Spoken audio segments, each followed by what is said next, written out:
कोई भी भाई, कोई माता बहन अपनी जेब से निकालकर इन नागों के ऊपर आप लोग पैसों की चढ़ोतरी ना करना, क्योंकि हम जाति से सफेरे जरूर है पर हम लोग भिखारी नहीं है।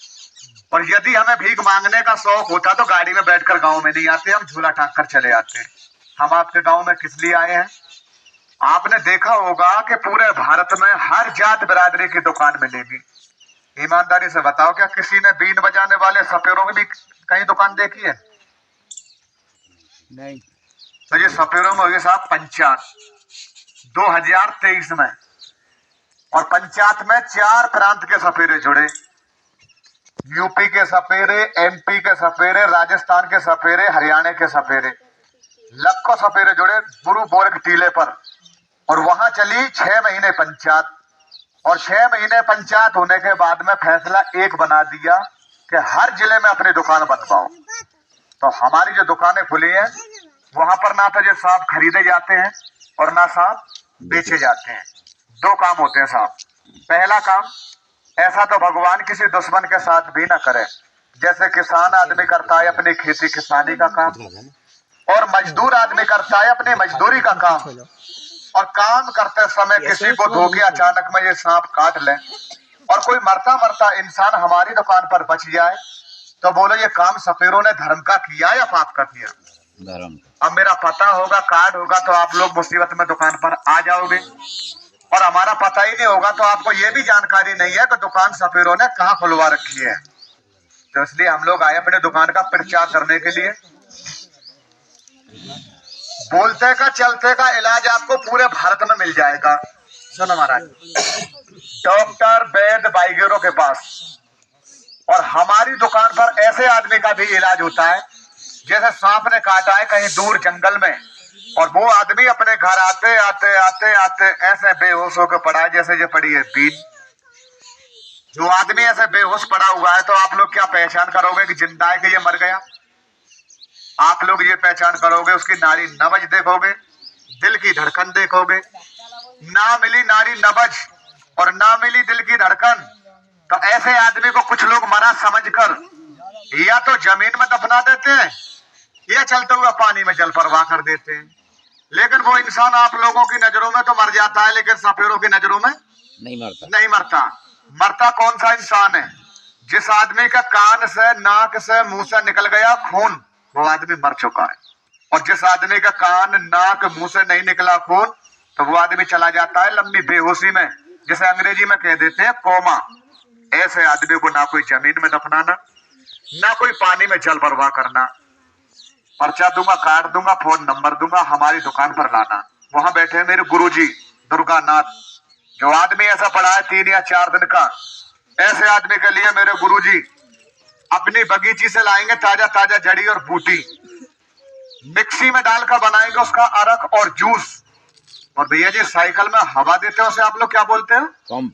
एक बनवाया है पीतल का इतना बड़ा पंप, उसकी प्लास्टिक वाली नलकी को मुंह के द्वारा अंदर तक डालेंगे, 3 गिलास दवा पार्सल निकालेंगे और दवा करेंगे पंप में फिटिंग, और ऊपर से दाबेंगे प्रेशर। तो बोलो जी दवा कहाँ जाएगी?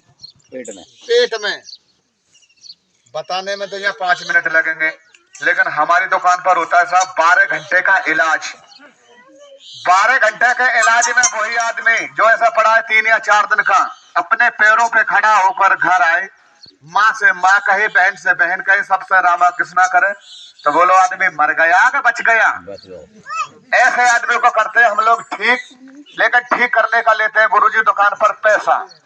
अब कुछ लोग तो पैसों का नाम सुनकर नहीं आते, ना जाने सपेरे कितना पैसा लेते हैं। अमीर हो या गरीब, रुपए लेते हैं केवल 1100। बोलो जी 1100 रुपए कोई ज्यादा है? किसी का लड़की लड़का बहन भाई बच जाए तो जिंदगी से बढ़ के दौलत नहीं होती है। 1100 रुपए में से 500 रुपए उसी आदमी को दिए जाएंगे कि तुझे नया जिंदगी जीवन मिला है। हिंदू है तो मंदिर में जाएगा प्रसाद बांट देना, मुसलमान है तो अपनी मस्जिद में जाकर फातिया लगा देना। इतना बड़ा संविधान जो सपेरों ने बनाया है, तो काम धर्म का किया या पाप का किया? अब बजाय तो ताली, अब देख लो नाक। तो महाराज जी वही नाक लेकर आओ जो कल पकड़ा था।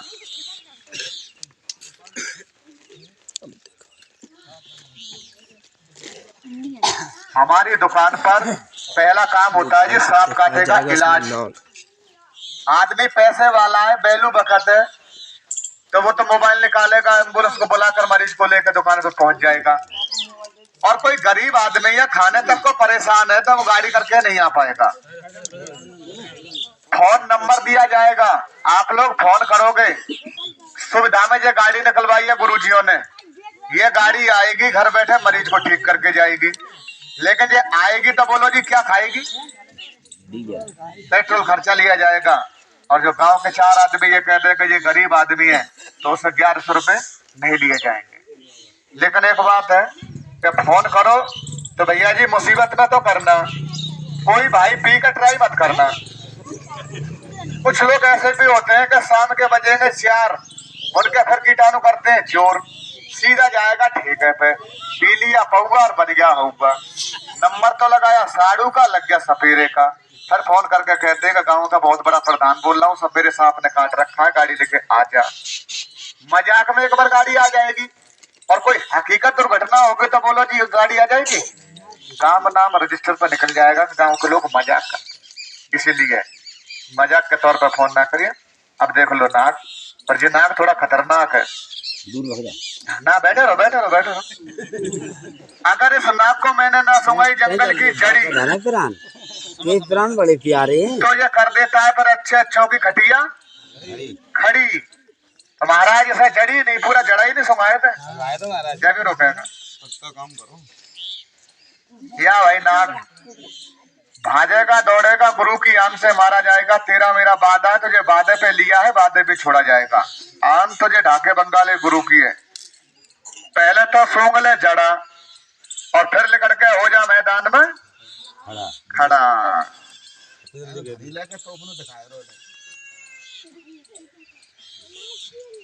किसी भाई को लेटरिंग करते समय कभी खेत में सांप मिल जाए तो मेरी नकल आप मत निकालियो, कहीं तुम लकड़ी उठाकर करने लग जाओ सांप के सामने, कल सूंघ ले जड़ा हो जा खड़ा।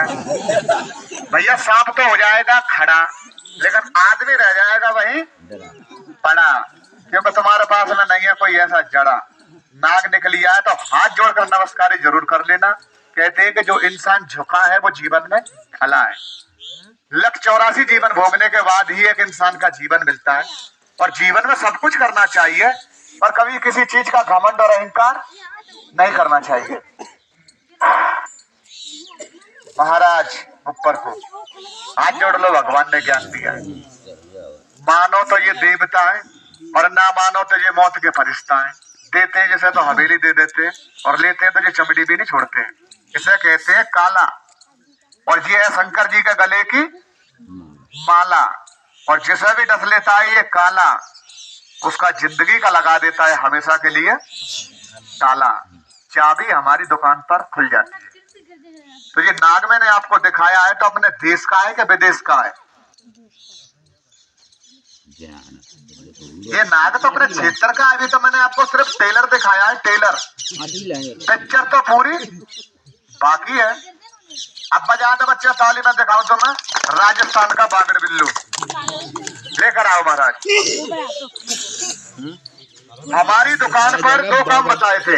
पहला काम तो होता है सांप काटे का इलाज, सुन बेटा, और दूसरा काम होता है इन्हीं जड़ी बूटियों से 5 बीमारियों का भी इलाज। जानकार के लिए तो है ये जड़ी बूटी, और अनजान आदमी के लिए तो ये लकड़ियां हैं, चूल्हे में डालकर रोटी सब्जी पकाकर लोग खा लेते हैं। ये मरते हुए को बचाती है और रोते हुए को हंसाती है। यही जड़ी बूटियां 5 बीमारियों में काम आती है। हमारी दुकान पर इन्हीं जड़ी बूटियों से गारंटी के साथ में होता है इलाज। लेकिन दुकान पर इलाज करते हैं, वहां नगद पैसे लेते हैं। आज अपनी दुकान का प्रचार करने हम पहली बार आपके गांव में आए हैं, तो मेरे गुरु उस्तादों ने यह कहा कि बेटा पूरे गांव को तो नहीं, लेकिन 3 आदमियों के लिए यह जंगल की जड़ी बूटी बिल्कुल फ्री दे के आना। फ्री? भाई फ्री क्यों दे के जाऊंगा? जब गांव में 3 आदमी फ्री में ठीक कर देंगे तो बोलो 10 आदमी दुकान पर आएंगे कि नहीं आएंगे? क्योंकि मेरी जड़ी बूटियां देने से आप लोगों का हो जाएगा काम, और आपके क्षेत्र में हो जाएगा सपेरों का नाम। बीमारी का नाम सुन लो, पर नाक देख लो, पर सपना चौधरी का डांस जरूर देख के जाइए। एक मरीज तो वो मिल लेना जिसके पेट में कंकड़ और पत्थर। बीमारी को क्या बोलते था? केवल 9 दिन की दवा दूंगा। 9 दिन दवा खाए ले, 10वें दिन अल्ट्रासाउंड करवाए ले, डॉक्टर जी कहता है कि बिना ऑपरेशन पथरी हो गई बाहर। पर बोलो जड़ी बूटी मेरी सही है कि गलत? सही है। दूसरा मरीज वो मिल लेना जैसा दौड़ा या मिर्गी की बीमारी है, 15 दिन की दवा दूंगा और जिंदगी में कभी दौड़ा मिर्गी ना आए, तो फिर बोलो दवा मेरी सही है कि गलत? तीसरा मरीज वो मिल लेना जैसे दमा और श्वास की बीमारी है, दम फूल जाती है। और चौथा मरीज वो मिल लेना जो आदमी ये कहता है कि लोटा लेकर जाता हूं, बैठते बैठते लेटरिन में खून आ जाता है। बीमारी को क्या बोलते हैं?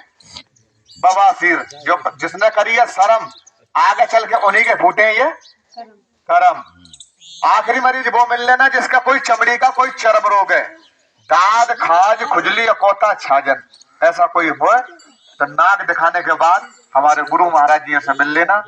ये जंगल की जड़ी बूटी बिल्कुल फ्री दी जाएगी, फ्री। लेकिन एक बात का फैसला सभी मिलकर कर देना। फैसला करियो, जांच नाजायज मत करियो, क्योंकि यहाँ 5 आदमी इकट्ठे हो जाते हैं, भगवान तक का पहरा होता है। और भरी समाज में जो सही बात का सही फैसला करता है उसका भगवान जैसा रूप होता है। उसे कहते हैं धर्मराज, क्योंकि वो धर्म की बात करता है। भाई फैसला ये करो, ये जंगल की जड़ी बूटियां जंगल से खोदी, धोई, सुखाई, घोटी, पीसी, मुझे फ्री मिली है, आपको फ्री दूंगा। अगर मेरी जड़ी बूटी का मेल की कोई बाजार की दवा किसी मरीज की आने लगी और मैंने पर्चे पर लिख दी, तो भाई बाजार की दवा लेने के लिए मरीज जाएगा कि हम जाएंगे? वाह भगवान आपके परिवार को खुश रखे। ऐसे कहते हैं फैसला, क्योंकि खाएगा मरीज, ठीक होएगा मरीज, तो बाजार की दवा खरीदने के लिए कोई पड़ोसी तो जाएगा नहीं, खुद मरीज ही जाएगा। अब देख लो नाग, लेकिन नाग ही नाग देखने के चक्कर में मत रहना। अगर कोई ऐसा मरीज हो तो मिल लेना।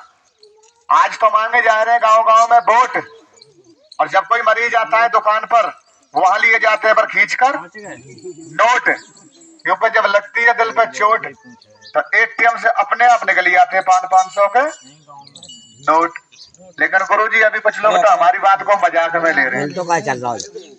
कुछ लोग तो ये सोच रहे होंगे कि भाई ये इतने बड़े वैद्य होते तो अपनी दुकान पर बैठे ही पूछते, या गलियों में काय को बीन बजाते। अगर विश्वास नहीं है और देखनी है जड़ी बूटियों की ताकत, ध्यान लगाओ थोड़ा, अगर देखनी है जड़ी बूटियों की ताकत तो मैं तुम्हारे सबके सामने 2 आदमी तो अभी ठीक करके चला जाऊंगा हाथ के साथ, वो भी फ्री।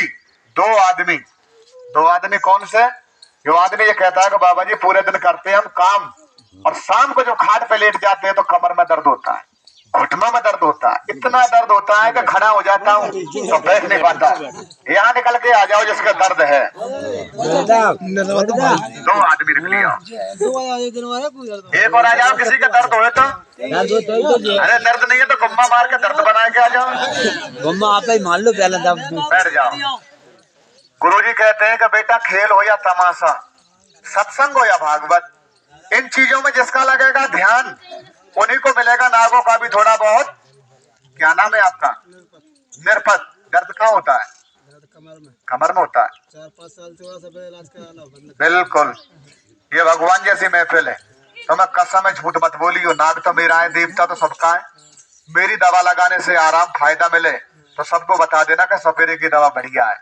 ना आराम ना फायदा मिले, मुंह पे गलत बता दे, बुरा नहीं मानूंगा, क्योंकि तुम दोगे का भाई जब ये लोग आएंगे दुकान पे लेने को मेरी, और तुम नहीं दोगे का भाई तो कोई नहीं आएगा फिर लेने को दवाई।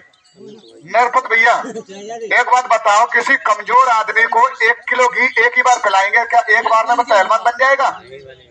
किसी का शरीर में 2-4 साल पुरानी बीमारी है, एक बार में बीमारी की जड़ कट जाएगी? एक बार में जड़ नहीं कटेगी लेकिन आराम मिलेगा। तो क्या देख रहे हो महाराज, ले जाओ इनको। मेरे गुरु महाराज जियों ने यह भी कहा कि बेटा यहाँ तुम बीन बजाओगे, नाग नचाओगे, तेरे खेल में बहुत लोग आएंगे, कुछ लोग अच्छे भी आएंगे तो कुछ लोग बुरे भी आएंगे, लेकिन बीन बजाकर नाग नचाकर तो दिखाना सबको। अब्बड़ मत करिए महाराज।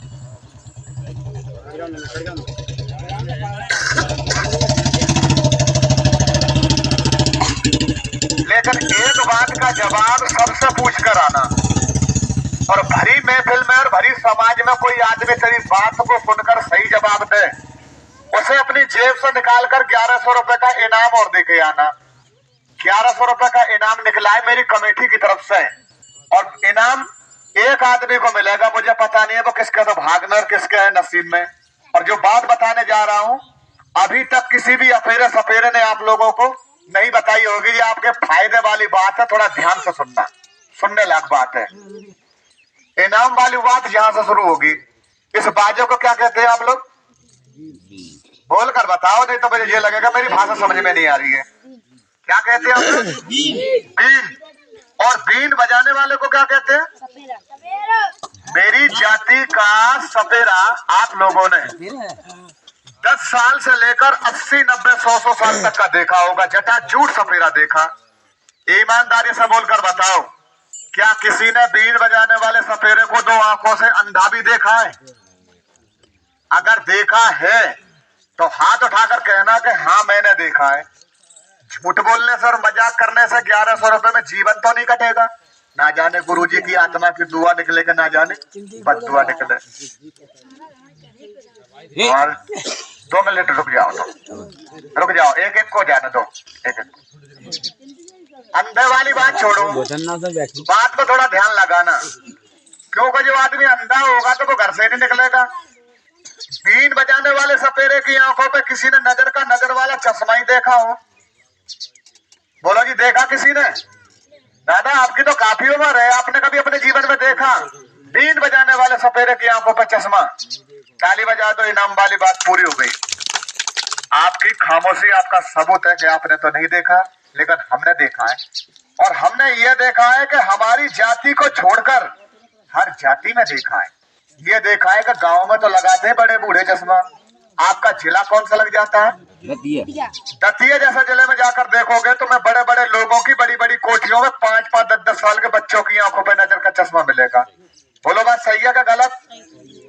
डॉक्टर आंखों का ऑपरेशन करता है, वो भी चश्मा लगाता है। और सवाल जवाब हमसे पूछते हैं कि हर जात बिरादरी के लोग आते हैं ऑपरेशन कराने, लेंस डलवाने, चश्मा लगवाने, लेकिन ये बीन बजाने वाले सपेरे क्यों नहीं आते हैं?